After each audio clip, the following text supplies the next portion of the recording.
Hi guys, good morning. Kumusta kayo mga guys? Ito, nandito pa rin tayo sa poultry mga guys. Oh, daming itlog mga guys. Ito mga bay, yung ating manok na napakaraming itlog ngayon mga bay.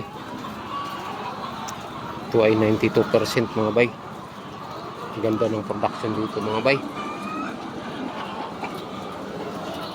Tagal-tagal na rin tayong hindi nakapag-upload ng long video mga bay kasi dahil hindi tayo basta-basta nakapagawa ng video mga bay.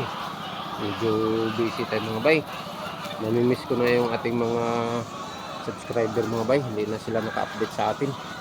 Kahit ito, kahit pa paano makagawa tayo ng video ngayon mga bay. Ito yung ating mga alagang mga manok mga bay. Daming itlog. Tagal-tagal na rin nating hindi nakapag-update sa ating YouTube channel mga bay. Pasensya na kayo. Medyo ito yung ating feeder courier. Iikutin lang natin mga bay ang ating dito, tapos na pulot dito ito tapos na din, bali yung kabila yung pinupulot kanina, pupulutin pa lang yung isa dito. Ito yung una, tapos yung gitna pangalawa.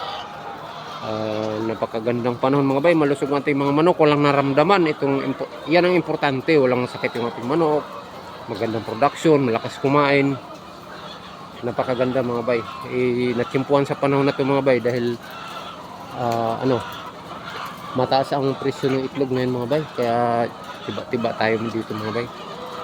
Meron isang piraso na atake bumigay ang kanyang katawang lupa mga bay.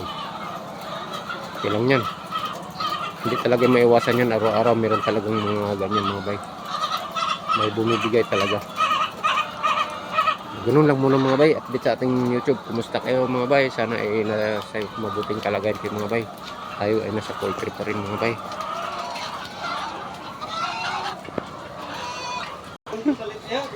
Human.